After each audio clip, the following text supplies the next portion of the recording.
What's going on, guys? This is DaWoblefet, and I'm here with a team breakdown and tournament report from my recent top 4 finish at the Milwaukee Regionals, happening in October in Reg H. So yeah, I got top 4, lost to the eventual winner, Alex Aran, so technically finished 3rd.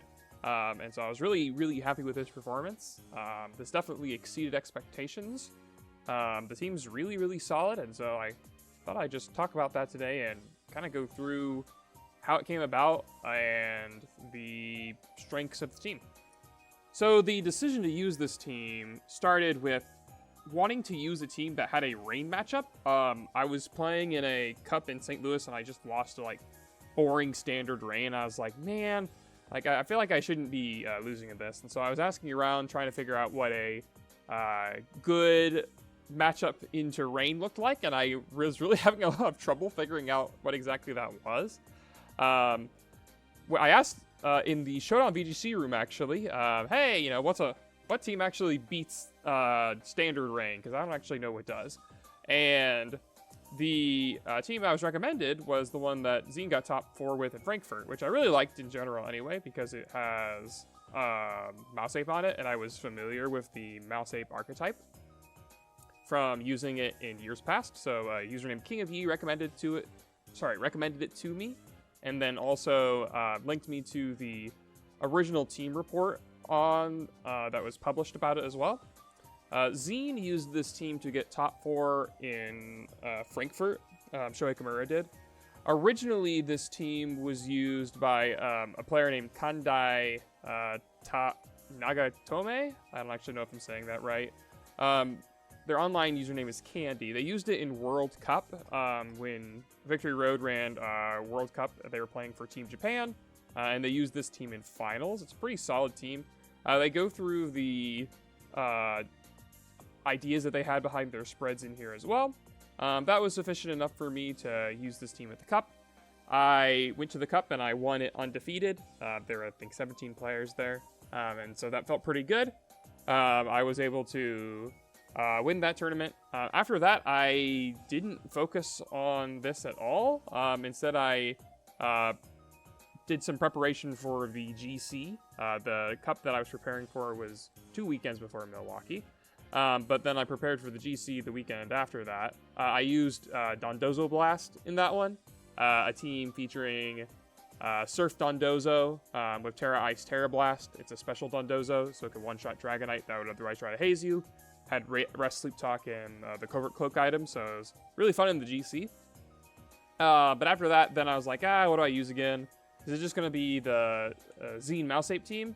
And I decided, yes, it's going to be the Zine Mausape team. It was winning in practice a lot. I didn't do a ton of games with it. I did probably about 15 ladder games. I did some Showdown Room Tour best of 3s. I did a few dedicated matchup preps, and that was it. I didn't do a whole lot of practice with it, and this is what it ended up turning into. So you can find a Poke Paste as well as the rental team in the description of this video. This is the team. It features the classic Doug combo of Dragonite, Ursaluna-Bloodmoon, and Gholdengo, as well as a Mausape mode with Maushold and Annihilape, and then it has Rillaboom as well that can support each mode. I was not super prepared, I think, with this team for the regional. Normally, if I feel prepared with a team, I feel like I have all of my dedicated matchup prep done, like into all the common teams that I expect to face. I have a general game plan into those. I have my EV spreads all done. That wasn't really the case for this regional. I had 3 of the 6 EV spreads done before I left. And it was about a 6-hour drive. When we finally got up there, I finished EVA in the evening. And some of the decisions are kind of sus as a result. We'll see as we go through. But the general core of the team remained the same. I didn't change any moves or even Terra types. So the OTS was completely identical between what Zine used and what I used. I just changed a couple small things with the spreads. So let's go ahead and go over the team. This is the order that I want to cover them in. I want to cover Annihilape first. In the original team report by Candy, if you read what Candy has to say here, I do not read Japanese one lick, so I'm using translation software to do that. You can actually see that Candy says, I rarely even brought Annihilape with Maushold, which to me is like the exact opposite of what I would do. I loved leading Mausape. Sometimes Ape would come solo, but much more commonly it would come as Mausape. And the reason why is because Rage Fist is just such an extremely good move. Annihilape is really easy set up on a lot of physical attackers that's faster than. And Mausape just forces your opponent to have a game plan into it.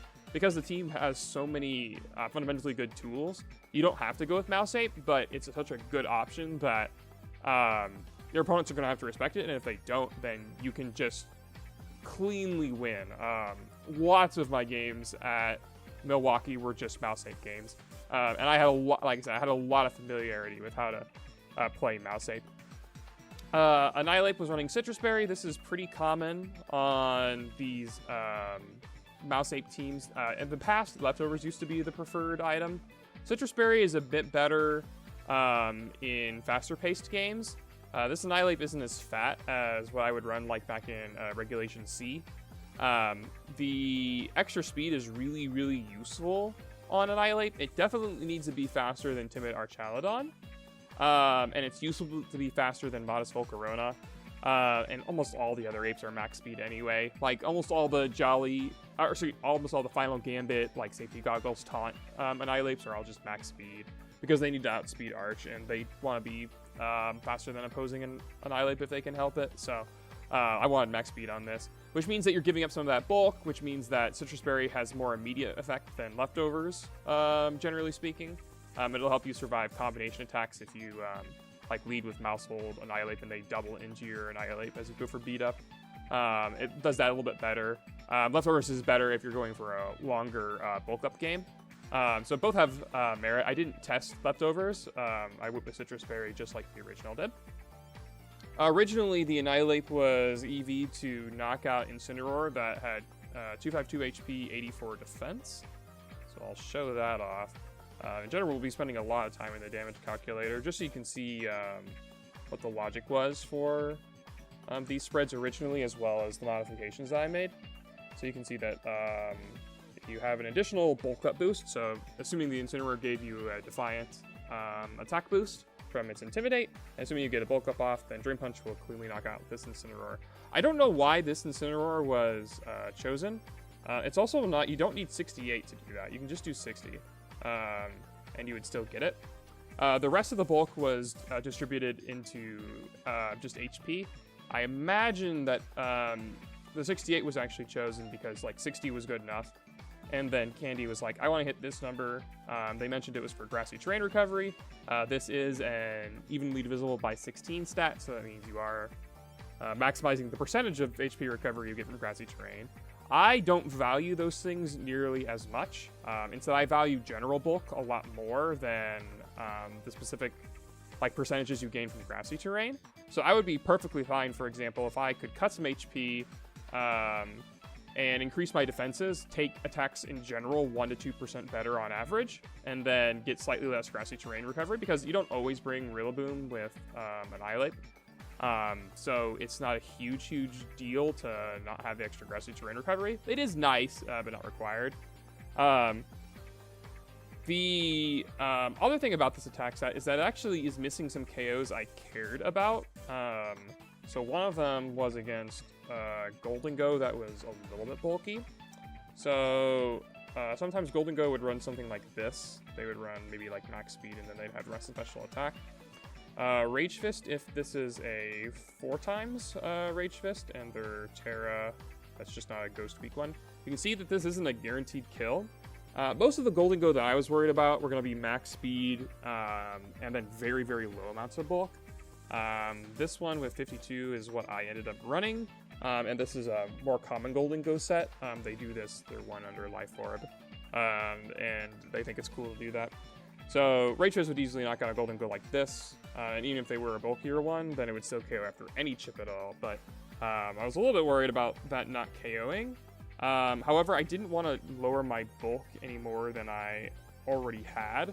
There are a few things that are pretty close, even as is, that lowering your bulk is kind of sketch for. One of them is like Pelipper. Hurricane is already a decent shot of knocking you out. Like it's not like it's not in their favor, but that could happen.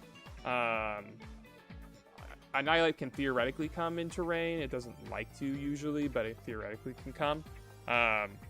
There's also a little bit more relevantly the Gholdengos, if they're a Life Orb. And they have some amount of special attack. So again, this is the one that I ran. You can see that Shadow Ball has a shot to knock out as is. If you Terra, of course, you'll survive that. But then if they have +2, then it's the same thing. You know, then they have a chance to KO. So it'd be nice to survive that. It'd be nice to have a little bit of extra HP a little bit of extra bulk to be able to do that. But yeah, I couldn't quite get both the attack and the bulk to do what I wanted. So I decided, because this was what I was practiced with, to stick with the Annihilape. I may have I probably would have tweaked it so I would have had a little bit more attack if I had more time, but I'm not 100% sure what I would have ended up deciding. Another one that matters is against Focus Sash Ninetales. This one is actually kind of important. You can see Rage Fist doesn't actually KO. Now, normally that doesn't matter because normally Ninetales are Focus Sash. However, this little 4% is actually just barely possible to come by with Maushold. Maushold can use Beat Up to do that little bit of damage to the Ninetales. So, like, for example, if I do Beat Up a Rage Fist into the Ninetales, then I can beat up the Ninetales on the following turn and pick up a KO. But it's very, very, very close because Beat Up, the Ninetales resist the attack, and it's from a Maushold that's intentionally trying not to have very much attack, and there's snow boosts and all that. It makes it very, very close, so I definitely wanted to have enough attack to be able to do this. For example, 4/4, if they were like this, if they were, I guess, Never Melt Ice, and they were like something like this spread, you can imagine a Ninetales running something like this, then the Rage Fist plus Beat Up actually isn't guaranteed. But it wasn't a huge deal. I didn't expect like Never Melt Ice Ninetales to be running something like this. Maybe a Specs Ninetales would have more bulk on it, but Specs Ninetales hasn't been a thing in Reg H for some time. Another thing that was relevant for me, or that I cared about at least, was a really, really fat Dragonite. These don't really exist in the meta, but I wanted this to knock out at +1. I wanted this to be fairly reliable. So the Rage Fist damage, like I liked this calc, like that I would pretty reliably knock out Dragonite after they Scale Shot if I had a bulk up in between there. So that was my thought process on Annihilape. I'm like, I think this is good enough. I decided to just stick with that. Like I say, if I had more time for EVs, I probably would have potentially tweaked something. You'll see that as a common pattern throughout these spreads. But in general, it's pretty good. Terrifier on Annihilape, partially because it stops Will-O-Wisp, although that's not a huge deal. There's not a lot of Will-O-Wisp in the meta right now. It's a generically good defensive type for Ape, though. Resists Fairy. It beats Rock and Ground types with Drain Punch. Like, the ground types in the meta are basically Ursaluna. And so you can, like, bulk up Drain Punch in front of those guys. And then it's good into Tyranitar. It's good into Excadrill if you are doing that pre-Terra. So Terrifier is good for that. And its only major weakness is water. And you've got a Miracle Seed Rillaboom, or I guess Metal Plate Rillaboom. I did choose the Metal Plate because it's cooler looking. But that's the only reason. There was no other advantage that I'm aware of, at least, to using Metal Plate over Miracle Seed. But Terrifier was a comfort Terra for me on Annihilape as well, and I liked it, so I stuck with that. Next Pokemon I'll talk about is Gholdengo. Gholdengo was the other main sweeper of the team. With Maushold and Rillaboom support, both Annihilape and Gholdengo can get going and then just kind of sweep through teams. Nasty Plot is obviously good for doing that, and then make it Rain Shadow Ball Protect. Nothing unusual about this Gholdengo. The Gholdengo from Candy's Original. The only thing it was there for, the only reason it had any bulk was just, again, for the Life Orb number. This does not matter on its own. Like, you shouldn't invest HP on Gholdengo just to, like, take less damage from Life Orb recoil. The reason why you shouldn't do that is because the percentages, like, don't end up, like, cashing out to be much different. So, like, for example, this is 163 Gholdengo versus 169. So let's just, like, take a look at the math on this. So if you do, like, 163 divided by 10, you'll see that that's 16.3. That's going to be the same thing for Life Orb as well. If you do 169 divided by 10, it's 16.9. So both of them are 16. If you do 16 divided into 163, you see that this is 9.8%, 9.82%, something like that. Compare that to 16 divided by 169, and you can see this is 9.4%. So that means that compared to just 4 HP on the Gholdengo, it means that every time you take Life Orb damage, it is, what was it? That's 9.46, and then the other was 9.8. So that's a difference of about 0.04-ish. So 0.04%. So if you used a Life Orb attack 3 times, then you would have about 1.2% more HP. Which is almost nothing. Like, that doesn't matter at all, in my opinion. Like, the trade-off is not going to generally be worth it for a special attack. However, I found when running damage calculations that I actually did want the special attack, or I did want the bulk on Gholdengo. There were several attacks I'm like, yeah, actually, I do want this bulk. So some of them were a little bit over-survived by the 52. For example, one of them was Ursaluna-Bloodmoon. Not with Life Orb, that is way too strong of an attack. But Earth Power in Friend Guard, you actually survive that. And more importantly, a lot of the Lele-Bloodmoon teams would lead Ninetales Bloodmoon. And Ninetales, like if it used Blizzard plus Earth Power on the Bloodmoon, that usually wouldn't knock out Gholdengo, because on the Lele Frankfurt team, which was the Yawn Leftovers Bloodmoon set, I expected most folks to not run very much special attack on there, a lot less.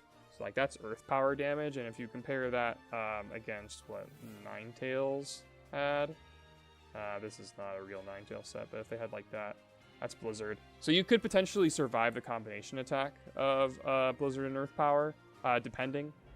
You wouldn't survive it with Life Orb recoil, but an example of something that you do survive with Life Orb recoil is this Archaludon. If they're Terra Electric, you will also survive this attack, which is, again, pretty useful. And also, if they're like on Rain, if they're Modest Archaludon, then this will never put me in KO range of the... like, I always survive this, and I can survive one Life Orb hit as well. Potentially, I could survive 2 if they got a really low roll, but I should always have enough HP to survive one tick of Life Orb. These aren't required, though. You don't have to have 52 for that, but I did like 52 for against Rillabooms. So, Rillaboom High Horsepower plus Grassy Glide is a very close KO. This is with the Miracle Seed on. I'll show you the combination attack on this. This is 169 HP. If I put these in this little tool called KO Chance Calculator, it's a handy tool for being able to compare combination attacks. So I'll take away the I'll take away the Miracle Seed, and we'll put Grassy Terrain Boosted Grassy Glide in here. I have 169 health. You see, this is still going to KO quite a bit at a time. However, if I have the extra HP, which I will in between because of the recovery turn, so that'll be 169 divided by 16, which is 10. I'll have an extra 10 health, 179. You can see that now this is only a 4% chance to KO the high horsepower into the Grassy Glide combination attack. That's from max attack on like Assault Vest though, so that's probably not really a thing. When you compare this against Miracle Seed, you can see that it's going to do this increased amount of damage, and so now I can't just survive the high horsepower into Grassy Glide combination attack reliably. However, I will have an extra 10 HP if I protect. So if I do like high horsepower, or if they do high horsepower into me, I protect. Now I should be able to survive this Grassy Glide, again, a very, very high percentage of the time. And that extra HP, if I didn't have that, if I was down a couple points, if I was, again, let's say I had dropped it down to something like this, then I'd be at 187, and then it would go up again, and it would be the same way for the other one as well. And so I was like, I think this is just fine. That Rillaboom combination attack for me was justification enough that I should keep the bulk. Again, 4% versus 1% is not usually a huge deal. I probably could have cut back to 36, but I didn't really need anything extra with my special attack. There wasn't anything that I was aware of that I was like, I really want this extra special attack to KO. So I just stuck with 196, and I was happy with that. The Terra type of water on Gholdengo is just to resist water and fire without becoming weak to fairy. I would usually bring Gholdengo into rain, and sometimes it would need to take a water attack. It definitely needed to resist fire, and it needed to be a neutral typing, so that means only dragon is the other result, and I didn't want to be weak to fairy. So that meant that because if I'm weak to fairy, then like the whole team is neutral to fairy. So I have to be careful about multiplying my weaknesses there, even though Gholdengo's Make It Rain will, of course, threaten fairy types most of the time. Water is a typical Terra type on Gholdengo, so there's nothing crazy there. Next Pokemon I'll talk about is Maushold. Maushold is, in general, really excellent support for both Gholdengo and Annihilape. With Super Fang and Gholdengo, you can pressure a lot of damage on a lot of different Pokemon. There's not a lot of Mons that can survive Super Fang with a +2 Make It Rain. It was a little bit more effective when you use it with like Choice Specs. Like Choice Specs Terra Steel plus Super Fang is like just really, really hard to switch into. It deals a lot of damage straight away. However, the combination attack of Super Fang and Make It Rain can pressure opponents to make defensive plays, which means you can get up a nasty plat, so you can have even more value potentially. Follow Me, of course, lets you set up, and Friend Guard will reduce damage to Annihilape and Gholdengo. Beat Up is used purely to increase the base power of Annihilape's Rage Fist by hitting Annihilape multiple times. I can increase it from a just 50 base power move to a 250 base power move, and that's pretty good. The original Maushold had a slightly different EV spread, not anything too crazy. The justification for max speed comes mostly from the Focus Sash. In this metagame, you don't want to feint to Sneasler close combat, and even if Maushold was full bulk, which it couldn't afford to run, because it wouldn't outspeed the Annihilape. But even if you're like, oh, I'm just gonna run a really, really bulky Annihilape and Gholdengo, you cannot survive close combat. You will just never, ever, ever, ever, ever survive this. So you would need a Chopple Berry. Instead of running that, it was decided just to run a Focus Sash. That allows you to survive a whole bunch of various hits, like Rillaboom Wood Hammer, like Archaludon Terra Electric Electro Shot, like big attacks in Trick Room, like Torkoal Eruption, things like that. And in general, the Focus Sash usually means that Maushold gives either Annihilape or Gholdengo a free turn. So you should be able to take 2 attacks with Maushold. Like, there's very few attacks that can scare Maushold, like, out of a KO. Usually the scarier thing is if they, like, break Maushold's Focus Sash with something else and then pin it with priority later, so that way they can follow up and attack into Gholdengo or Annihilape. But Maushold itself is pretty strong and pretty effective for that. So, since Maushold could afford to run a Focus Sash, max speed was chosen. You need to be faster than the Annihilape for sure, but you don't actually need that much speed to outspeed Annihilape. You can see that I don't even need the timid nature necessarily to do that. However, there's not a whole lot of reason to run additional bulk on Maushold. Maushold can't survive. There's not a lot of things that I can make into 3-hit KOs. The most important things that it needs to survive are multi-hits. So the most important one in the metagame is, of course, Dragonite. Dragonite with Scale Shot, you can see a 4-hit will never knock it out, and a 5-hit will also never knock out this Maushold. Now, this isn't originally what was ran. Originally, the set that was run was actually 156-100. And that makes the Scale Shot calc even less likely to KO. It would have to get basically all the 34s. However, you can see that it's not a huge difference with Scale Shot. This is 0.02%. Like, it's not going to happen. Like, it's more likely to crit. And also, it has to hit 5 times as well for this to be scary. So, I decided to switch the EVs in order to account for Baxcalibur's Icicle Spear or Scale Shot. So, if that hits 5 times, you can see that this is an 8% chance to KO, which is not very high. But with this, it's a 57% chance to KO. Now, again, it has to be a 5-hit, so this is more like 25%. But when you account for crits as well, it gets a little bit higher than that. So I felt that this was a pretty valuable trade-off for just a few EVs. Didn't take that much to do. However, I think there's probably other things you could do with this too. Potentially, Maushold can run a little bit more bulk. A little bit more HP. If it runs more HP, for example, you can run like this, and Dragonite with 196.60 is still never killing your Maushold. Like, this is totally reasonable. This is not going to faint in 5 hits. 0.13% is not going to happen.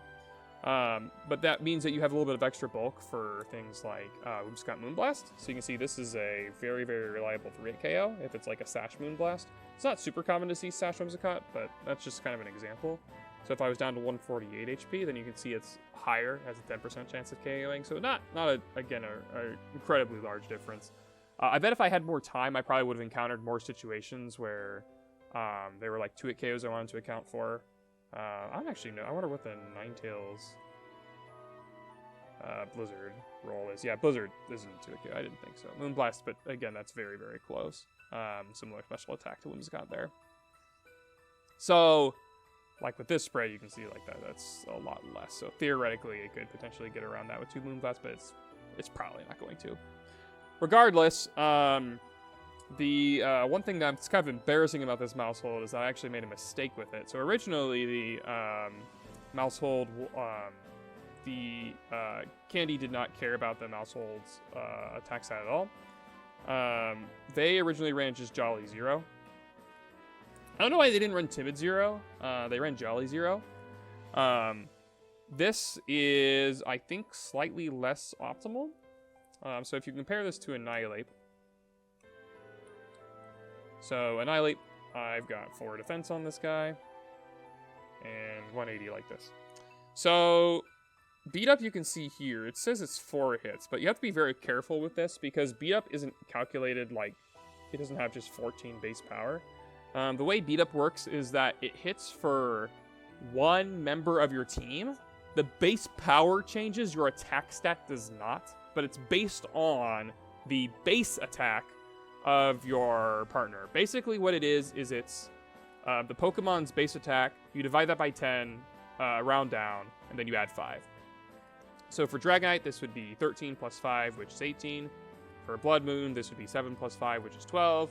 For Gholdengo, this would be 6 plus 5, which is 11, and so on. So, Maushold, when using Beat Up into Annihilape, should be...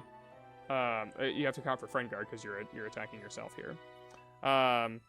It could hit itself with a bunch of weaker hits, so I'll just load up Beat Up a bunch of times. Beat Up, Beat Up, Beat Up, Beat Up, Beat Up.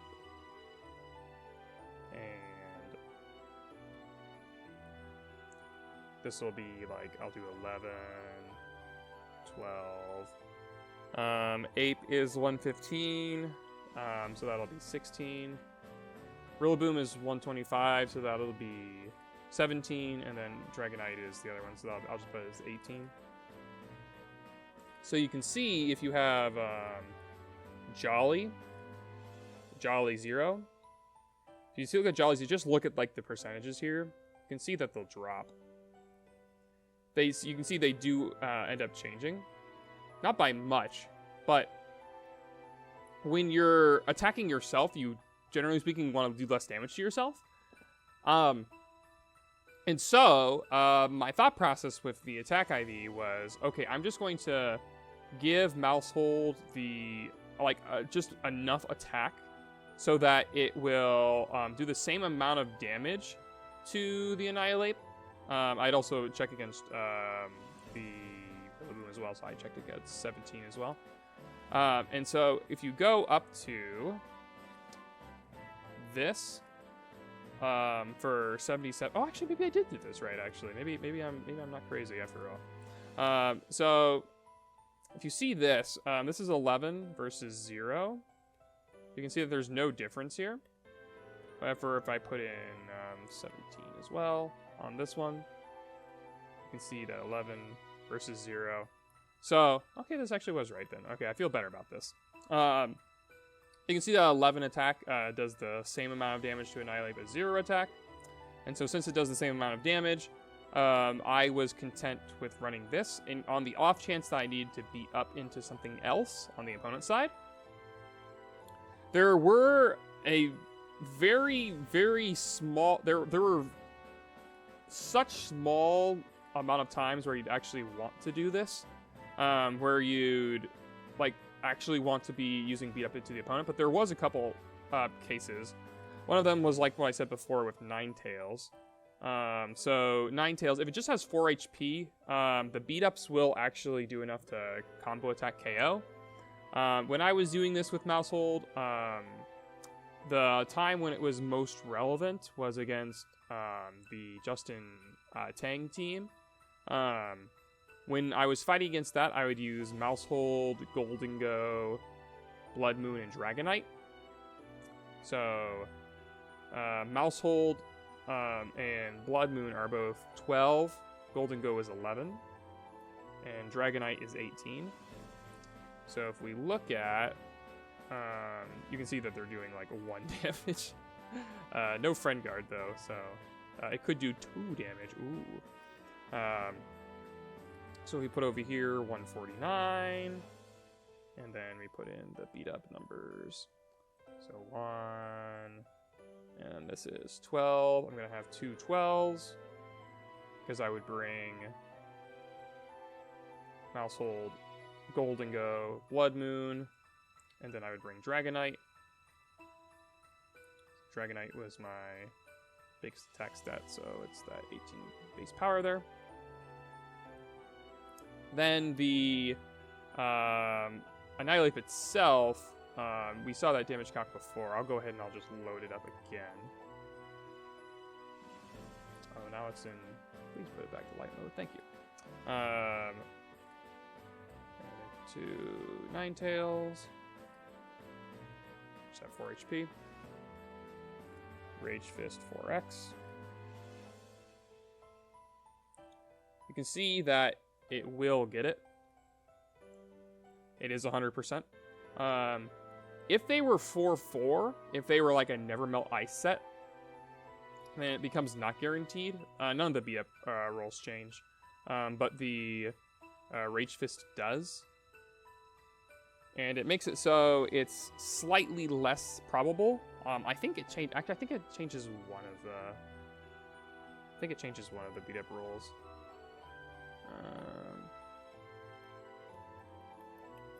It must not, because I'm not seeing a change.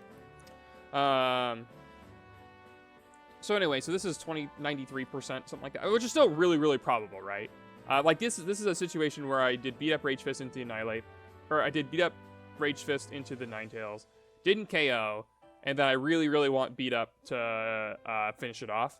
It's still very, very likely to do this, and also you have to consider like critical hits on top of this too. So that was pretty likely to happen. Another one that could come up was 4-hit beat up and a +1 make it rain into Dragonite.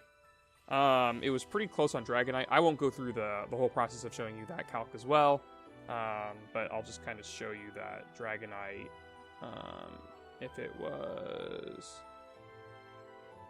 no multiscale, if the Gholdengo was just +1, you can see that it's pretty close, and beat up made it so it was technically like very, very marginally more optimal to use Beat Up Make It Rain into a 4 HP Dragonite rather than Super Fang Dragonite because Super Fang is 90% accurate and the Beat Up Make It Rain rolls, accounting for crits, was slightly higher, like very, very slightly above 90%. However, in tournament, I probably wouldn't have done that because I wouldn't know for sure that the Dragonite was just 4 HP, even though that's the most common set. That would be very risky just to go for. So I imagine I would probably risk the Super Fang. And again, I have to be only a +1 special attack for that to be relevant, etc. Things like that. So the Maushold, I don't know why there's 31 in here. It should be 11. But the Maushold is pretty good. Terra Ghost was purely for Fake Out. Occasionally it came up versus Maushold Pop Bomb as well, but it was almost always for Fake Out. I also Terra'd it as well into an opposing Annihilape, so that it could only use Rage Fist into Maushold, and Rage Fist from Annihilape does not tend to do very much. This is just a 4 attack, but it'll get the point across. Rage Fist, if this is Terra Ghost, you can see that won't do a whole lot to the Maushold, so even if they have like a lot of attack, which they won't, then it's not gonna...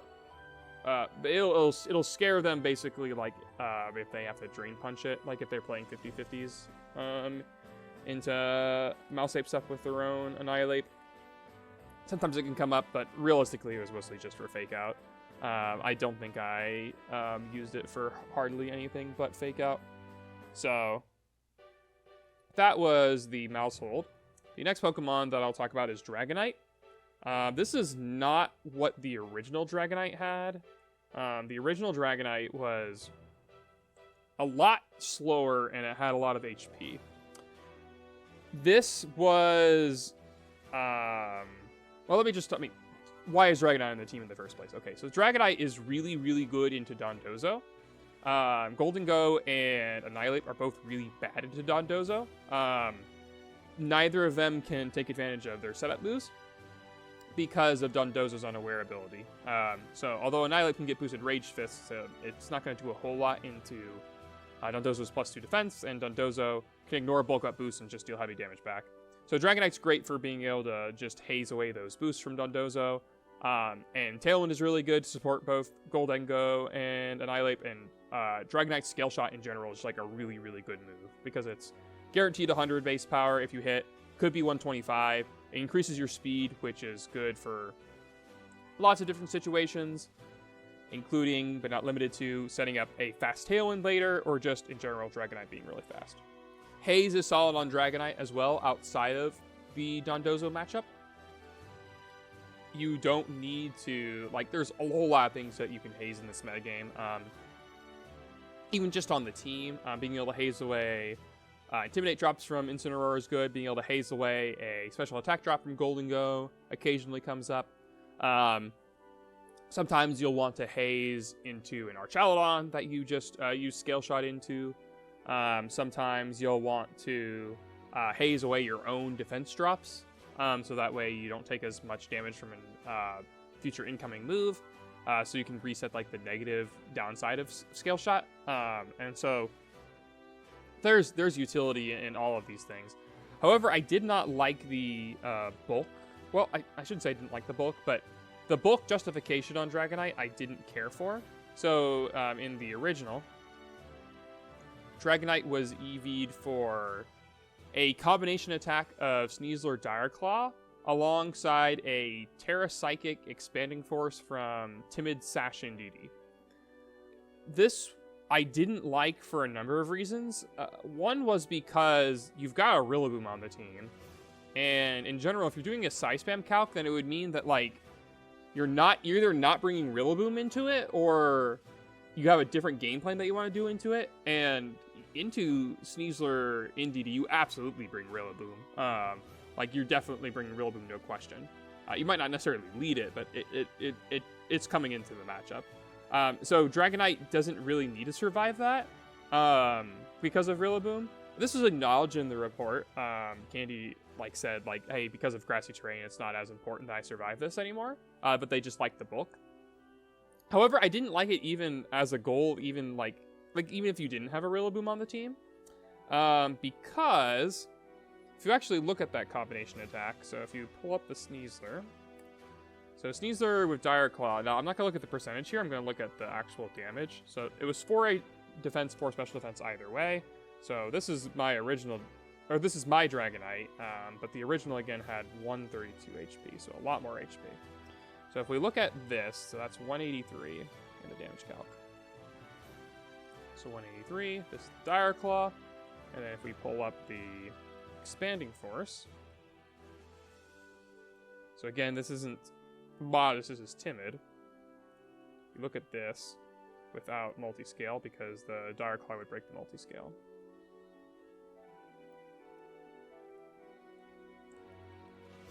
You can see you survive this attack, guaranteed. However, you don't need nearly this much HP. You can see if you drop out 1 HP, they're only going to KO you 1 out of 256 times. They're way more likely to crit you. The same thing can be true, if you just drop down. You can see, these are, perfectly fine, in my opinion. I would be totally fine with settling for something like this. So you don't need as much bulk for that calc, even if you were concerned about it. And also, the Indeedee Sneaslers that were doing well at the time this team was built in Reg H, most of them were Scarf as well. And the Scarf ones ran modest. For example, on Nils' Sand team, or on the team that Chuppa used in Toronto, they were both modest Scarf, I'm pretty sure. I don't know if their EVs were 100% public, but I would be shocked if they were not modest Scarf on their Indeedee. And if that's the case, then this goal just really never comes up. And so the bulk is just purely generic. When we're talking about generic things then, so originally the Dragonite only had this much speed, which means that at +1, it's not faster than a lot. It's actually faster than Maushold. Originally, I was like, well, maybe you actually want to be slower than Maushold. Maybe you could be 1 point slower than Maushold. So that way you can do a Super Fang Scale Shot combination attack, even if you're at +1. That could be kind of interesting. But that never really came up. I think it came up one time for me at the Cup. It never came up for me at Milwaukee.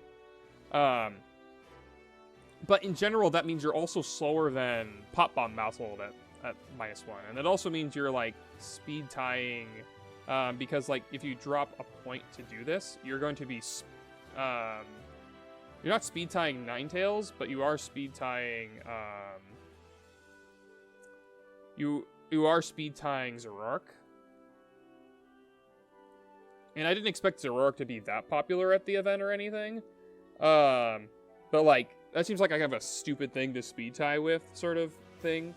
So going 1 point faster is makes sense, but then you don't have the combination attack. And then you're slower than a whole bunch of other stuff. The most important one that you're slower than is Sneasler. So you're faster than Adamant Sneasler, but not Jolly. So if they're a Jolly / Sneasler, the Scale Shot is not likely to knock it out. And, well, I mean, I shouldn't say that. It could knock it out with a 5-hit, and it has a decent shot with a 4-hit. So it is likely to knock it out. But if you miss the knockout, then you don't outspeed it. And if you Scale Shot earlier in the game, then you can't use Scale Shot again to just snipe the Sneasler. So that is kind of a disadvantage of running that much, that low of speed. And also there's a bunch of other things that are around this area that are, scary to fight against. So Scarf Pelipper is one.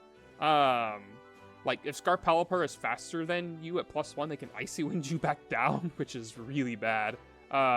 You really don't want that to happen.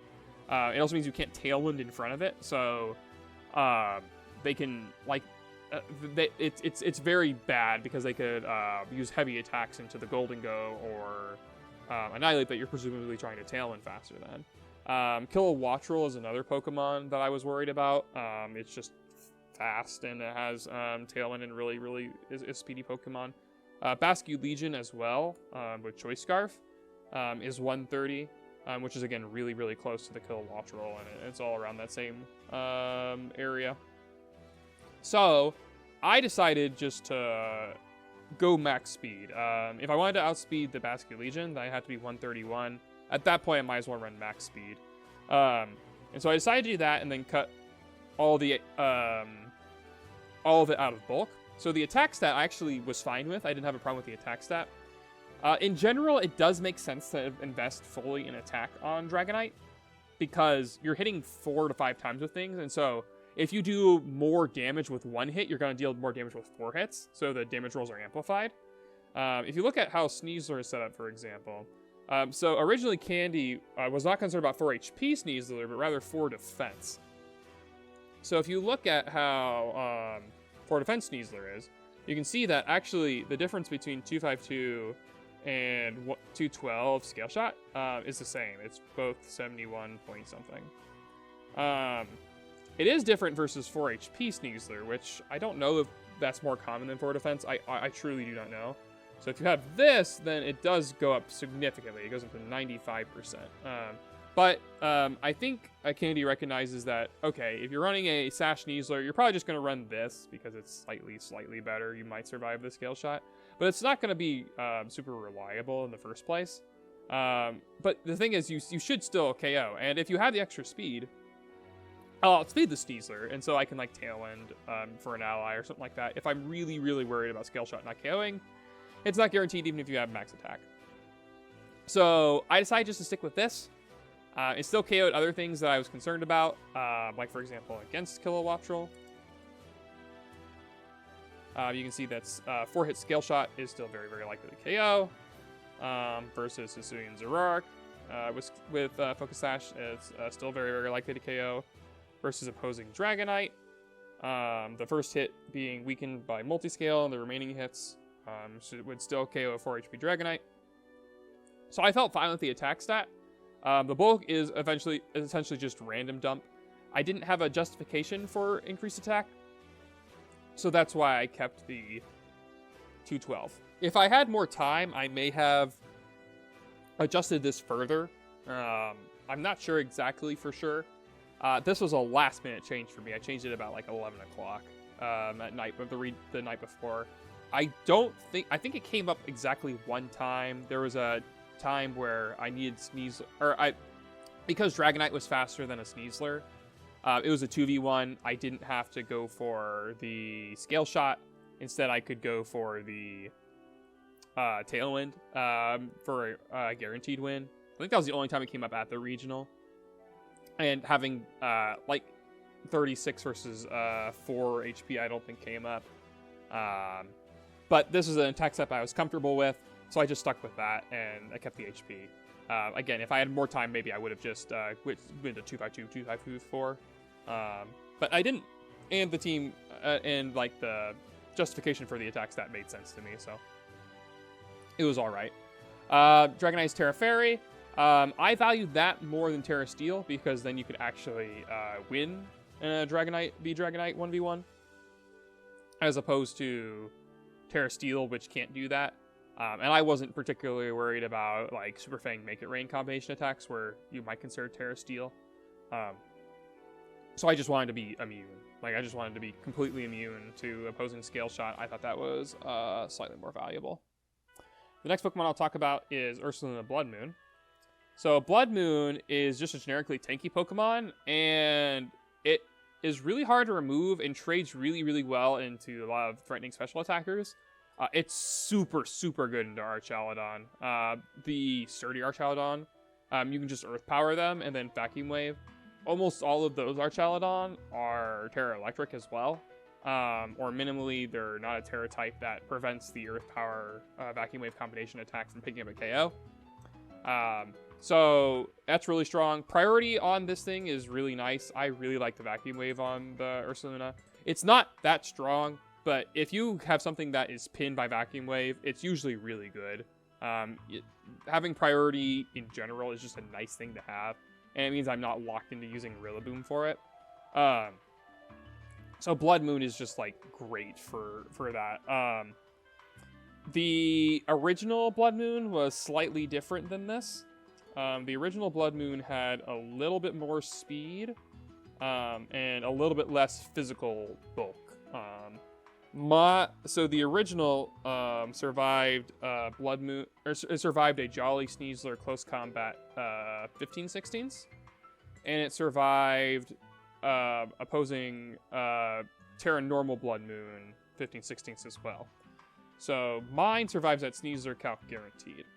So if you look at this is adamant. So it's slightly less than 50/50, and the Jolly one will never kill. And Bloodmoon, if they're like this, is at 15/16 as well. The original justification for the extra speed was just to outspeed opposing Bloodmoons, but in my experience, like, that just didn't really come up. I wasn't usually doing Bloodmoon v Bloodmoon, and even if I was, it was usually like either a Life Orb Bloodmoon, in which case they're gonna be faster than me anyway. Because they have to deal with stuff in Tailwind way more than... Like, they're going to go way faster in Tailwind. I can't afford to run that much speed. Or it was like the Lele Frankfurt Bloodmoon, which was Yawn. And I expected all of those just to be faster than me. I just expected them to all run faster. So I decided to just cut back. This outspeeds Annihilape in Tailwind. So if I have Tailwind up, then I can outrun Annihilape, which is 156 stat. If it's max speed. There's a choice scarf on it, but you can see that's 156 stat. So it would outspeed the Annihilape in Tailwind. I don't even think I needed to do that, honestly. I probably could have cut back even more. If I wanted to, I could cut back to like just another point down, or even 2 more points down, and survive the Sneasler 100%, as well as survive the Bloodmoon 100%. I remember I was looking at this spread, which was 164, 12, 172. This survived the Sneasler CC, if they were Jolly, as well. And it also survived the Bloodmoon, Terra Normal Bloodmoon, as well, guaranteed. Both spreads also have a small advantage of being over an HP recovery number, so you get a little bit more value out of grassy terrain if that's set up. Again, a very, very minor optimization, not something that I was like super concerned with. I decided to go with faster than Ape, though. I thought that could potentially come up. I could potentially bring Bloodmoon if there's some sort of Annihilape team that got out of hand. I might be bringing Maushold and Bloodmoon into it. Just so it had less things I could Rage Fist. It's kind of scary to do that because they can Drain Punch, but my thought process was I could try to do something like that. So anyway, so the bulk in general is really good. Another thing that this Bloodmoon survives is Pelipper Weather Ball. It just tanks that in rain. Like, you don't want to tank that normally, but it is kind of nice. It means that, like, if you have Bloodmoon out, sometimes Bloodmoon could come versus rain, and so if there was a weird position where it was like Pelipper Arch versus Bloodmoon, then you could Terra. Then you didn't have to Terra Water if you were concerned about them going for Electroshot into you, and you would survive always. As opposed to Electroshot, which would do... It wouldn't kill either, but it would still do a heavy, heavy amount of damage, and then you kind of wasted your Terra. So, Bloodmoon was good for that. The special attack is kind of just a generic dump. It's one of those that, like, it is evenly divisible by 10, so you get, like, an extra bonus point from doing this. That doesn't matter, in my opinion, for the most part. But there were calcs where I did want a bunch of special attack. One of them was for opposing Bloodmoon. If they were 4 HP, I wanted to make sure that the Life Orb recoil made sure that the Bloodmoon would pick up a knockout always. I also wanted to reliably knock out most Gholdengos that were very offensive. If they were really bulky, that would mean my own Gholdengo outspeeds, and so I would have an advantage there. Also, if Earth Power failed to KO for some reason, then Vacuum Wave would pick it off, because Vacuum Wave is super effective on Gholdengo thanks to the Mind's Eye ability, ignoring the otherwise immune Ghost type, so it's super effective on the Steel type Gholdengo. So, Bloodmoon was pretty solid for that reason. Terra Water was a generic resist to help fight against Gholdengo a little bit better. Bloodmoon is a great answer to Gholdengo. So you could you usually, you don't want to usually switch in on it, but it would trade very favorably, even if the Gholdengo wants to terrestrialize. You can also just Bloodmoon them too, and it'll do heavy damage. So Bloodmoon was just like a generic tank, played very differently from other Bloodmoons I was used to. So I think that I didn't especially use it that well, but it was still a good Pokemon, and when I would bring it to matches, like it was clutch in several. The final Pokemon is Rillaboom. Rillaboom kind of is just the last mon that you bring into matchups where you want other mons to do better. That's kind of how I think it normally played. It was basically required into Rain. I needed something to be able to threaten Basculegion. You need a boosting item for Rillaboom to be able to knock out Basculegion with Grassy Glide. And Metal Plate makes a lot of sense to be able to do that. Just a generic damage increasing item. Assault Vest is already taken on the Bloodmoon, so you can't use that anyway. The Rillaboom moves are nothing crazy either. High Horsepower is really good to hit Sneasler. It hits Gholdengo. It hits Incineroar. All of those things are important to hit for extra damage. This is exactly what Candy ran. It was no speed investment at all. This was probably the one that like cost me the most as far as it caused me problems. I had two sets. One where a Tyranitar outsped me with Terra Blast Flying, and it didn't OHKO me, but it KO'd me from the range I was at, and that was really bad. I also had a game where an Incineroar outsped me, and that was also pretty bad. But I don't think it was Jolly Incineroar either, so that was just like Rillaboom just barely not having enough speed to outspeed it, and it ended up being costly.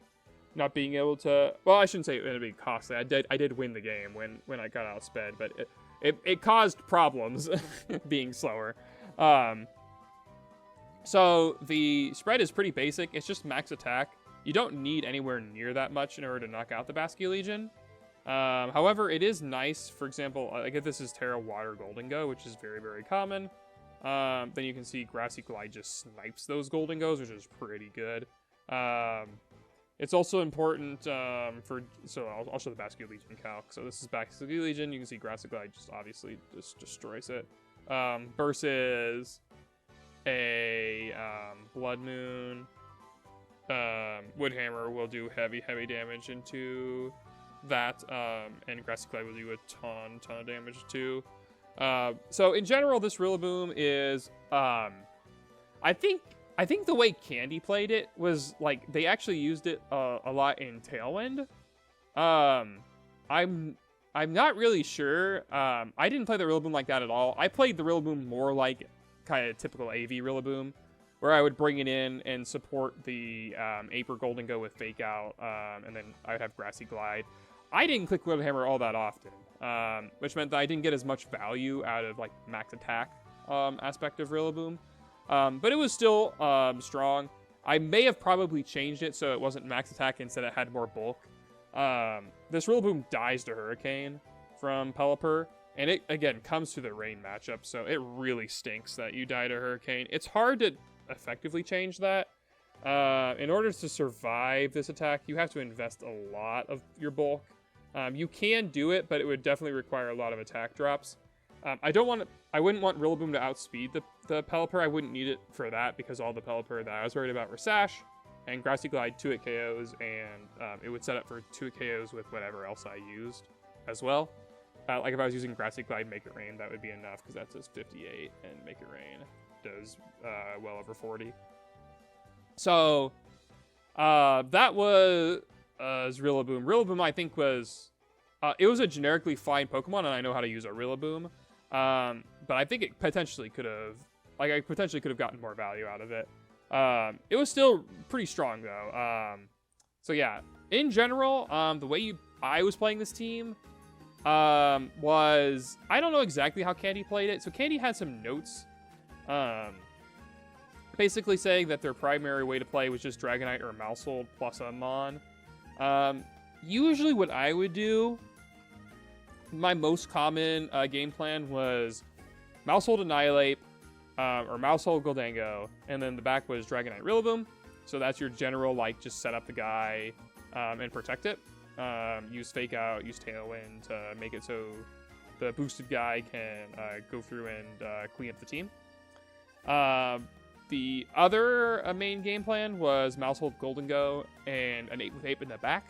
And usually that game plan was you just use Maushold Super Fang Make It Rain to just deal heavy damage early to the team and then use Ape to clean up. Generally, you could do that with a bunch of things. Like if you're just like, oh, Gholdengo like beats these things early, I can just do that and deal heavy damage to everything. And then like maybe I can move this Bloodmoon. Like after I've chipped things down, now I can use my strong priority moves to pin things because I've dealt so much damage early, rather than going for a follow me nasty plot. I just immediately go for damage. I would also do this into teams like I would Maushold, Gholdengo, and Annihilape if they had Incineroar, because usually people didn't lead Incineroar into me, but it was pretty common for Incineroar to come in the back, and so Annihilape could get the boost later. If they were like counter leading Annihilape initially, but they had Incineroar to cover for Gholdengo later, so that could come up for that. Another pretty common game plan was Dragonite Bloodmoon with Gholdengo. These two are just really hard to KO straight away. And then Gholdengo in the back can just kind of get going. You can bring Maushold on with that too, or you can bring any of the other Pokemon. In general, the team is pretty flexible. What I described there were my most common game plans, but you could do a lot of different things. And I'm going to bet that I was way more Mouseape-centric than Candy was. I don't know how Mouseape-centric Zine was, because we only got to see one match of Zine at Frankfurt. So potentially Zine had more Mouseape, more of a Mouseape angle than Candy did as well, or potentially Zine was kind of like Candy and didn't use that angle as much. Not 100% sure, but I definitely heavily used the Mouse-Ape combination. I'll go ahead and I'll go over my tournament run now as well. So like I say, I eventually finished top 4. So I'll go through my opponents and what they played and some brief notes on how I played each of them. Of course, we can't save replays. So the only games that are preserved from the event are the ones that were recorded by the stream. I was featured 4 times on stream though, so that is kind of cool. You can go back and watch those on Pokemon's official channel. I'll link those below in the description as well, alongside timestamps. I won't go into heavy detail, like I say, on any of those matches, even the stream games. I will talk about how they all went. So the first one that I played against was Christian Oakley. This was Christian's second time at a regional, and they had a lot of trouble figuring out how to deal with Mouseape. In game 1, they let Dragapult and used Phantom Force, and just could never really break through my Maushold very safely. In game 2, they adjusted to Ursaluna-Bloodmoon, but I was just able to set up, and once the Ursaluna went down, then it was smooth sailing. Annihilape just kind of swept through the team. So I don't have a whole lot to say on that. Christian was very friendly. All my opponents were very friendly. I didn't have any opponents that were anything to write home about as far as like weird behavior. Next opponent was Ian Stauffer, I think. So this is Sand. I led Mouseape into this. In game 1, they led Volcarona and they did Rage Powder, attempting to redirect beat up, and they wanted to chip down the Maushold, but they didn't get it, and they didn't realize why. They thought it was a contact move. Eventually, Annihilape did get set up enough, though. I remember making some reads in the mid-game that were, like, very reasonable. Like, for example, I had a boosted Annihilape. Tyranitar comes out. It's always going to Terra Flying, so I was able to, like, Rage Fist into it. Things like that. The game 1 went pretty well. I just kind of stayed ahead as far as damage trades go. In game 2, I ended up leading Maushold and Bloodmoon. That would match up pretty well into what I thought was going to potentially be a stand adjustment. As well, if they led Volcarona, they had Struggle Bug, so I was hoping that they would leave Volcarona again and use Struggle Bug as I switched to Annihilape, and then they would give me a +2 attack boost, and I would just basically win on the spot. They didn't do that. They did lead Volcarona, but they didn't click Struggle Bug. Instead, they just used Fire Dance into Maushold. I side beat-upped. They used Scald with Milotic and didn't get a burn on Annihilape. Then I used Rage Fist into the Volcarona, knocked it out, didn't get a Flame Body burn, and then I basically like just Rage Fisted through the rest of the team. And by the time that Milotic got a burn, it was way too late. So I was able to win this one without too much trouble either, since I didn't get any early burns on my Annihilape. I was able to go through things. Next round was against Brady Rassman. And this team looked pretty favorable for me. Dondozo, in general, doesn't like fighting against Haze Dragonite. And Dragonite is also really good into this Typhlosion. And it's pretty good into the side spam mode as well. Like, if you get a Scale Shot off versus... like, if you can get faster than the NDD, then Scale Shot just one-shots NDD. And NDD doesn't really want to Terra Fairy if it can help it. But Whimsicott is very good into the Dragonite, though. However, Dragonite Bloodmoon was just almost impossible for my opponent to break. Typhlosion just couldn't... You just can't Terra Fire Eruption your way through that. Like Sunny Day, Terra Fire Eruption just doesn't kill Bloodmoon. And Earth Power just always one-shots it back. Bloodmoon and Dragonite, when paired with Rillaboom and Maushold, like, they just had way too much bulk together. And there's no Dondozo. Game 2, they adjusted better. But basically what ended up happening was every time Indeedee came in, I would bring in Rilla. Indeedee had to lead, and I would just attack. And, like, I used Earth Power and would kill the Typhlosion on switch in, etc. So, it meant that my opponent had a whole lot of trouble, like, actually making progress in the game. I was just making too good of damage trades. So the team had a favorable matchup and was able to win, basically based on that. My round 4, I had Chris Vroom. There's a lot of scary mons on this team. Scyther, in particular, is really good into Maushold. Scyther outspeeds the Annihilape for sure. It can outspeed the Maushold. Actually, can it? Or does it speed tie? I should do this. Scyther. It's jolly. It won't outspeed the Maushold. And Dual Wing doesn't kill Maushold through Focus Sash or anything. But it's pretty consistent. Scyther will also always survive a beat-up Rage Fist. So it's pretty tanky. And this one had Tailwind as well. So that meant that it could put the rest of its team faster than me. In game 1, I tried to do Maushold. Did I do Maushold Annihilape in game 1, or did I do Maushold Gholdengo? Let me look at my notes. So I've got my notebook in front of me. I did not try that. Oh, that's right. I tried Dragonite Ursaluna, and because I was scared of going with Maushold, and it basically didn't work. I was basically too far behind from the start. They also made a lot of nice reads, like pretty obvious. Like, hey, you're probably going to protect here. I'm going to go ahead and punish you for that. It's one of those that's like you probably could attack into the protect and be just fine, but they were making like nice, consistent plays. So they were able to win game 1. It was actually the only game I lost all day. Was that game 1.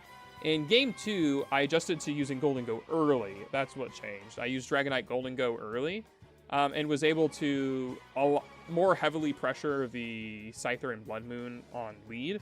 I was able to scare them a whole lot more, and it meant I was able to set up for my own Bloodmoon later. I was able basically to chip the Bloodmoon into Vacuum Wave range, and then it just made things a whole lot easier because I was just able to scare it a lot earlier.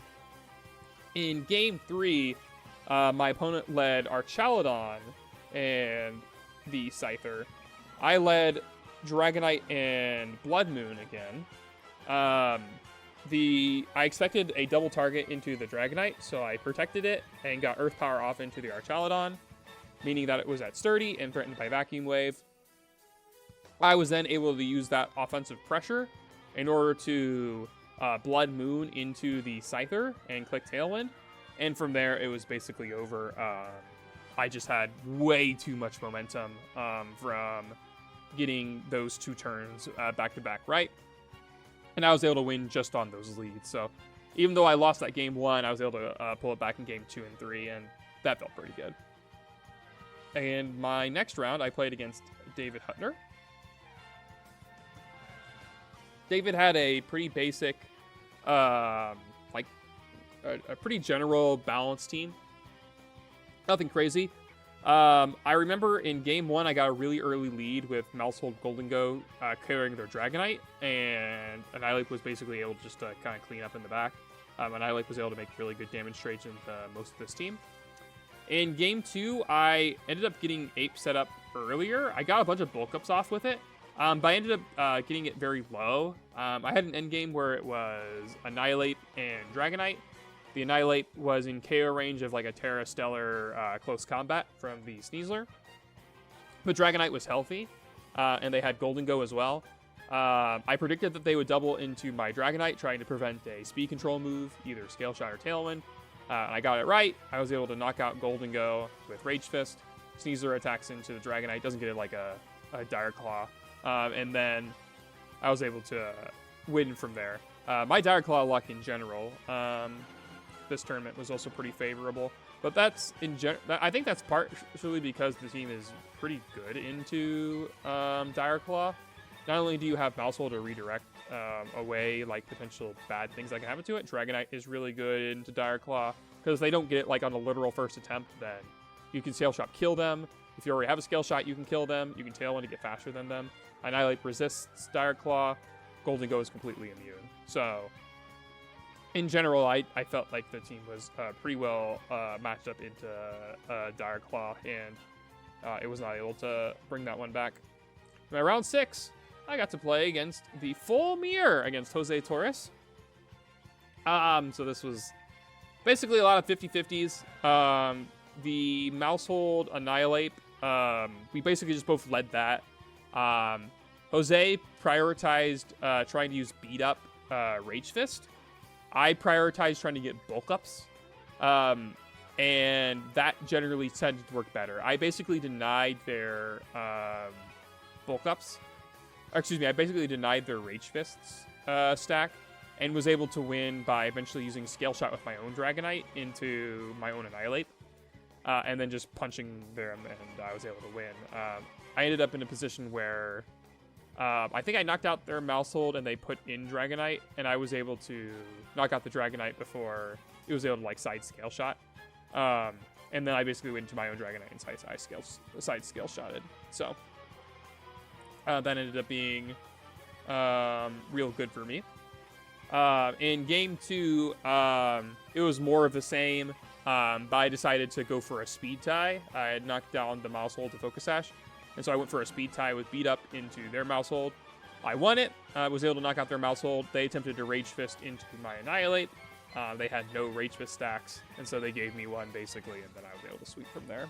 So the literal full mirror was something I probably should have expected to play, but I feel like I'm pretty good at the Maushold mirror. Again, in Reg C, like I was used to that kind of stuff, and I knew like in general like the lines you wanted to do into it, and so I felt like I had a better overall plan into the matchup, and that helped me win. In the next round, I played against Noah Smith. This was on stream. In game 1, I led Rilla, trying to cover for an NDD lead, but instead I got Sand. It was a lot of positioning back and forth, basically getting in, trying to get my Annihilape with bulk up so that way I could trade effectively versus the Sand mode and versus the later Sneasler. In the middle of the game, I made a super big mistake, like a huge mistake. I didn't catch that my Rillaboom was slower than Noah's Tyranitar. I would have known based on speed, but I guess I missed it because I tried to go for high horsepower into the Indeedee, expecting it to switch. Not only did it not switch, and my Annihilape took like a bajillion damage, but also my Rillaboom just died to Terra Blast. It had taken like a Rock Slide on the way in. And I was like, oh, that's really, really bad. Thankfully, I was just able to win by Bloodmoon making really, really good trades. It was able to tank a close combat and a psychic, and a expanding force and psychic terrain. Survive the attack, Bloodmoon into male Indeedee, knock it out after I had taken Sand Chip. And then I was able to win a 2v1 versus the Sneasler. In game 2, I started with Maushold early and got the same lead. I tried Super Fang Drain Punch to immediately remove the Excadrill and make the next turn awkward for my opponent, because if they go Indeedee, I can react with Rilla, and if they go Sneasler, I get a Bulk Up. But Maushold flinched from Iron Head, so I couldn't kill the Excadrill with my combo attack. Noah was ignoring my Annihilape, so I did Side Vacuum Wave so I could power it up to try to kill the Tyranitar with a Rage Fist. Didn't end up working out. I ended up whiffing into Indeedee on switching. But eventually I was able to make damage. Like, eventually I KO'd enough Pokemon that Annihilape was able to win the 1v2 against Indeedee Sneasler. It had enough health to survive an Expanding Force. I Drain Punch basically all that health back, and Dire Claw did not Hex Annihilape bad enough to lose. So I was able to win that one and go 7-0.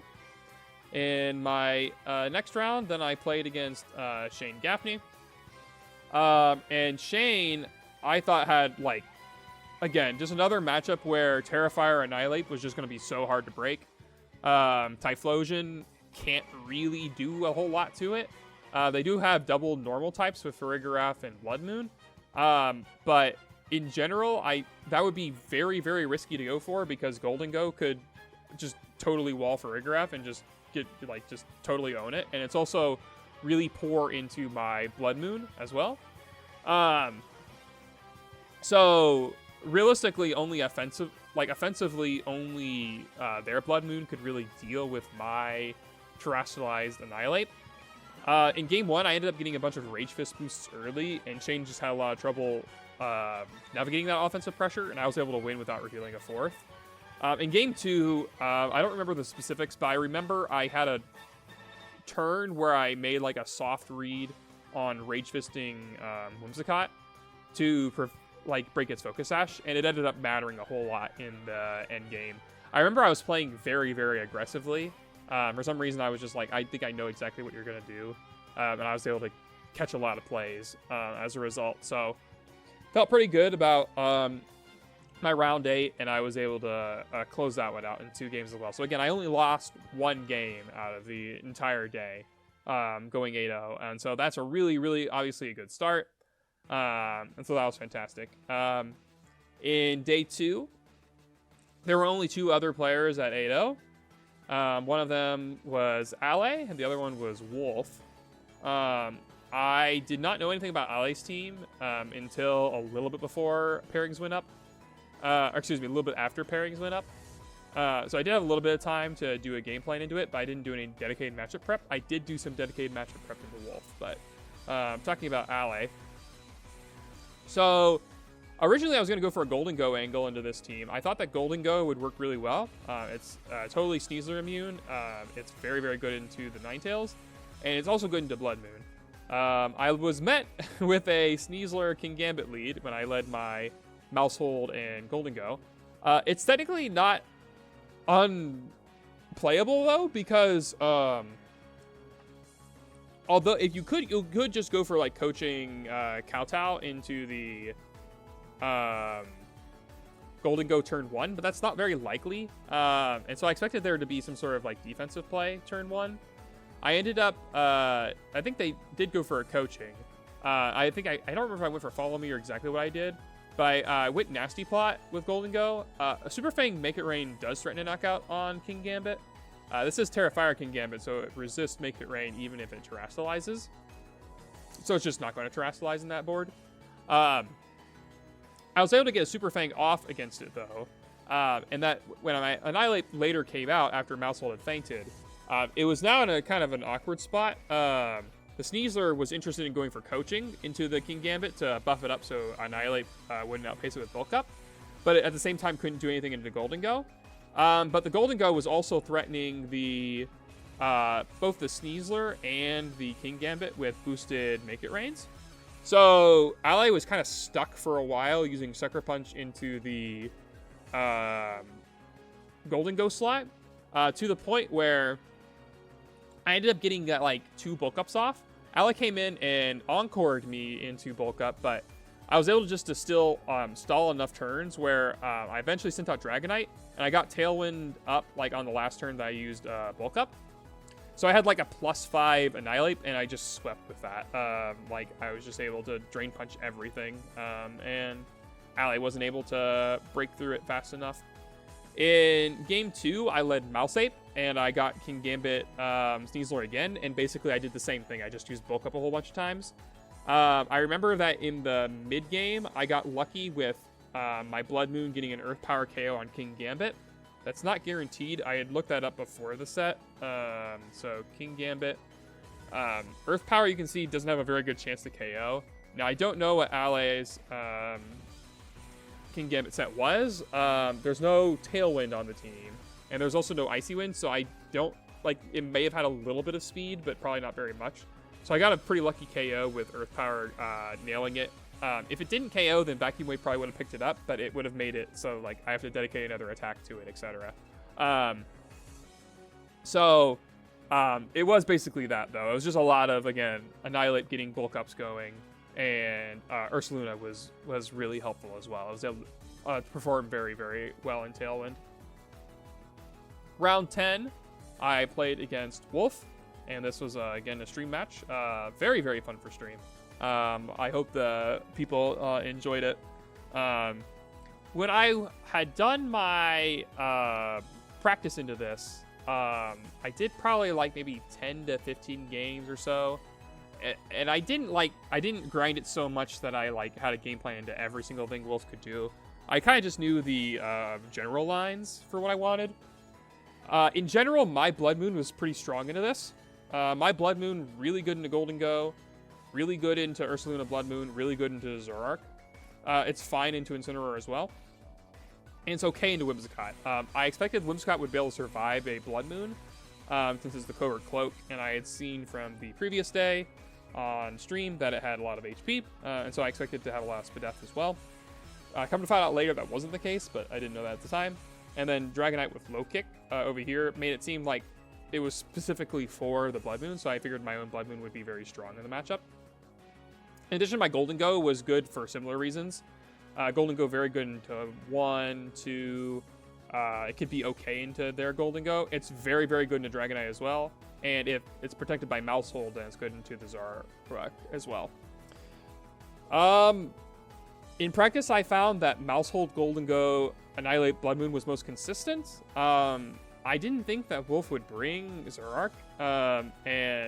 Wolf was bringing Zoroark in every game, which surprised me. Zoroark is good at walling the Annihilape in an endgame. And Icy Wind is good to slow down my Gholdengo, so that way Blood Moon can outspeed it. But outside of that, I thought that Wolf's other Pokemon were a bit more consistent. I was expecting Whimsicott, Blood Moon, Incin, Dragonite. That's what I was expecting. But Wolf didn't bring that in any of the games that we played. In game 1, Wolf used his Zoroark really, really well, both in the early game as well as conserving it. I ended up needing like a triple protect to even have a shot at winning, but I didn't get the triple, and Wolf was able to close it out very comfortably. In the second game, I led with Maushold and Blood Moon, expecting another Zoroark lead. Instead, I got Incineroar. I'm like, great. It was Incineroar and what appeared to be Blood Moon. I'm like, I can't afford to take a fake out Terra normal Hyper Voice, so I swapped out to Gholdengo.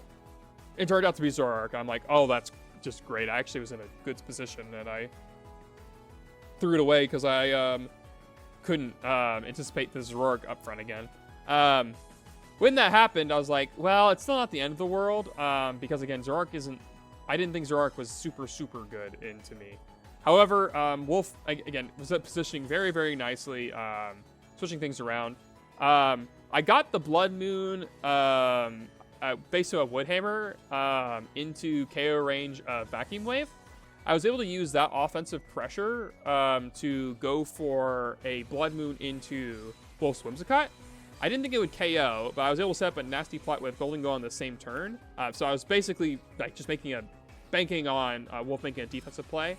I got it right, but then Wolf didn't go for Tailwind. He ended up going for Moonblast. I think that was a mistake. And he mentioned as well after the set that like his macro just was off. He thought that like he would be able to get Tailwind there. And because of that, I was able to win game 2 probably on, I think I would call it a choke. I wouldn't say a choke. I think it was just a mistake. Like it was an oversight on Wolf's part. And as a result, I was able to win game 2. In game 3, I ended up getting, instead of something that was like scary initially, I led with Maushold Gholdengo again, and Wolf led with Incineroar and possibly Dragonite. I was like, this could be a Zoroark again. I'm just going to double protect, and I can just see if it is. And it wasn't. It was actually really the Dragonite. On the follow-up turn, Wolf gave me a protect with Dragonite, meaning I was able to get a follow-me plot, and then I was just able to deal so much damage with Gholdengo. Wolf had a whole lot of trouble dealing with just like this insane amount of damage that Gholdengo was able to put out. And in the end, Wolf like had to make like a choice between knocking out Gholdengo or knocking out Bloodmoon, and I was basically just always going to be up in damage trades, and was able to win out, and so that meant that I was locked for cut at 10-0, which was really, really cool because again, I don't know if I mentioned this before, but I've never done anything like that at a regional before. I have never gone undefeated for that long. So that felt really good that I was locked for cut. But I wanted to win, of course, at least one of my last 2, so that way I would have the bye to top 8.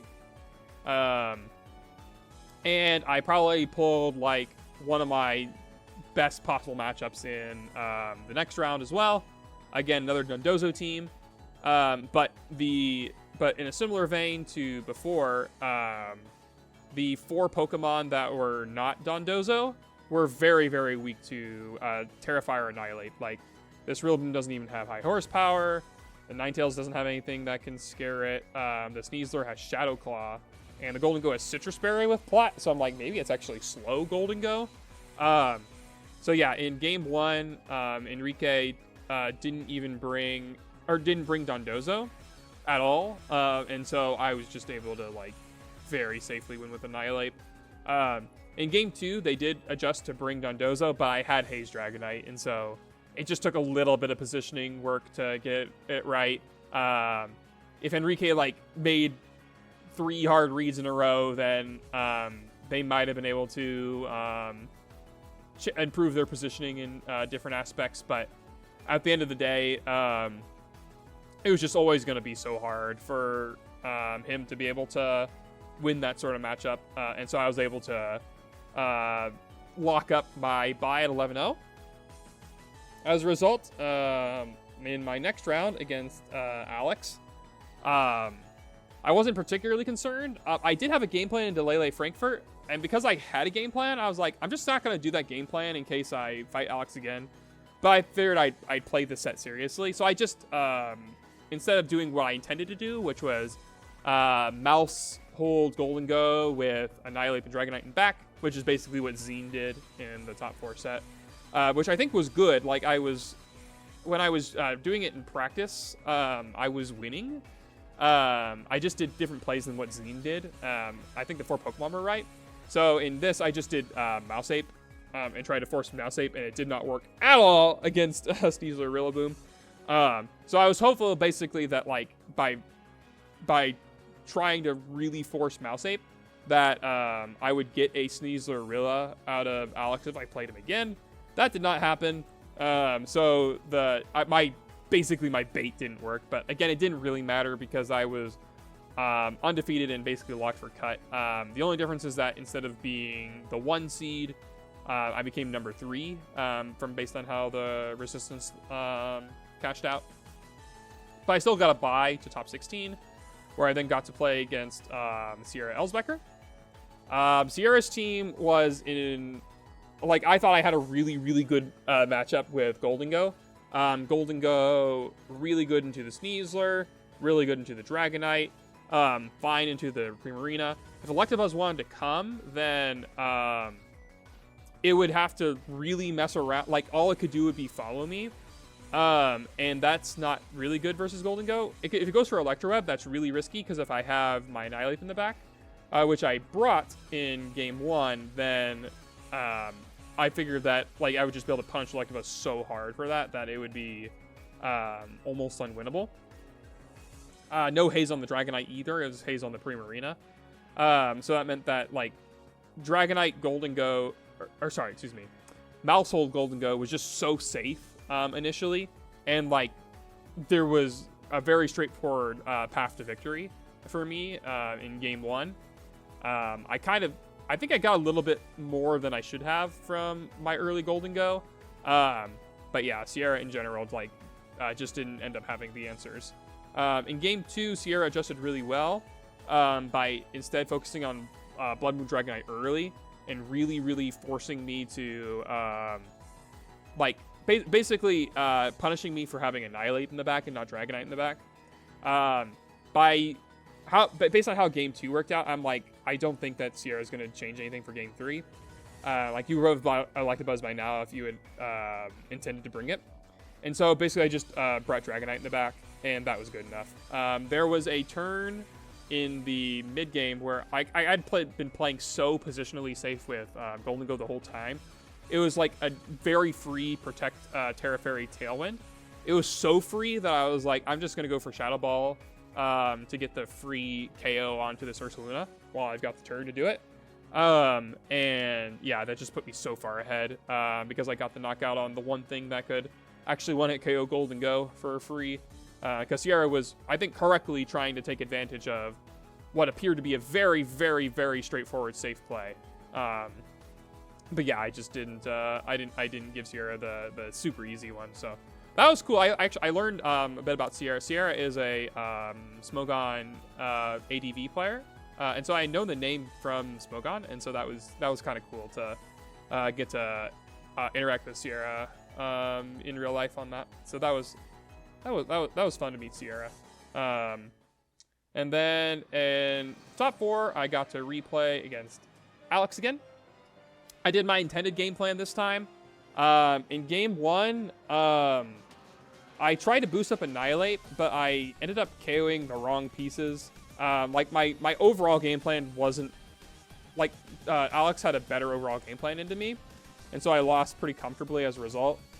In game 2, I did still set up Ape early, but I had a different approach, and after knocking out the Ninetales, I just so far ahead because Annihilape was then faster than everything, and I was able to just close it out with Annihilape's speed.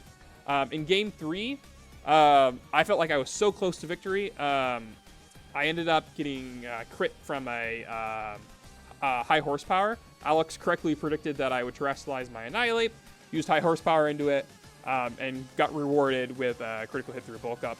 I still could have won the game, but I tunnel visioned in the latter turns.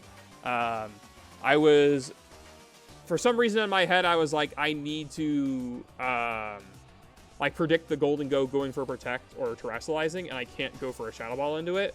I should have just gone for a Shadow Ball into it, but it's okay. Alex was able to make the correct moves in the end game, and in general, I think played better throughout the set than I had, and so Alex was able to win and take that victory. One of the things I should note in general is that my matchup spread felt pretty weird for a Reg H event. I played no Rain at all. I didn't play a single opponent who had Rain. I didn't play against any hard Trick Room, and I didn't play against any P2 Ursaluna balance. I don't think any of those teams are, like, impossible to beat, but I found that to be interesting. Who knows if I fought those teams, maybe I would have had a different run. A lot of the teams I did fight along the way, I felt like I had very favorable matchups into.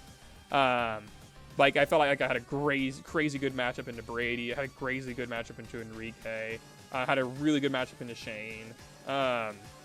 And in general, that's going to be how parts of tournaments work no matter what. Sometimes you're going to roll favorable matchups, and that just kind of works for you. But I think the team is so generic. I think the team is honestly really generically strong. And so for anyone considering using it, I would encourage you to mess around with it. Again, you can probably change some of the EVs up, but there's not a whole lot that I think will fundamentally change how the Pokemon work. So I don't think there's a whole lot you can change. Like you can see like what I did based on from Candy's original. I don't know what Zine used. I don't know if Zine used the exact pace that Candy had or if Zine used something different.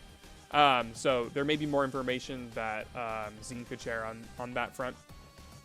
Lastly, I'll go ahead and I'll give some shout-outs just to close things out.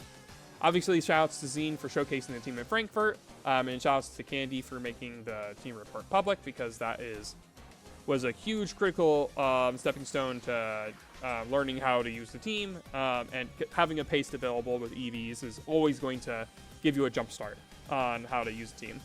Shout-outs to King of Yi for alerting me to how good the team was, and then also for helping me with some matchup plans on day 2.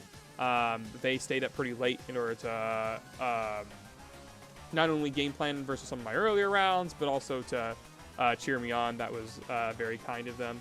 Shoutouts to Charlie Stray, who I stayed with, for getting me the Dragonite in-game. It was an older Dragonite. It was RNG'd in Gen 3, and we transferred it up to Gen 4, got the Living Legend on it from beating Red and Heart Gold Soul Silver, and then transferred it all the way up. So that was cool. I was happy to have that. Nice Dragonite. Shoutouts to Mason Cutler, and also to Karthik Bandagonda for matchup practice. I stayed with Mason as well this weekend. I also stayed with Brandon Wright, who was awesome to hang out with this weekend. And in general, shoutouts to folks in the Kansas City and St. Louis area, and in general around the world. I had so many nice comments from folks saying, like, wow, congratulations on going undefeated. That was, like, I had so many nice messages from folks saying congratulations, and especially after getting top 4 as well. Lots of folks cheering me on, so thank you very much for that. Hope you guys learned something about the team. Like I said, everything should be down in the description for if you want to use it yourself. Until next time, have a good one.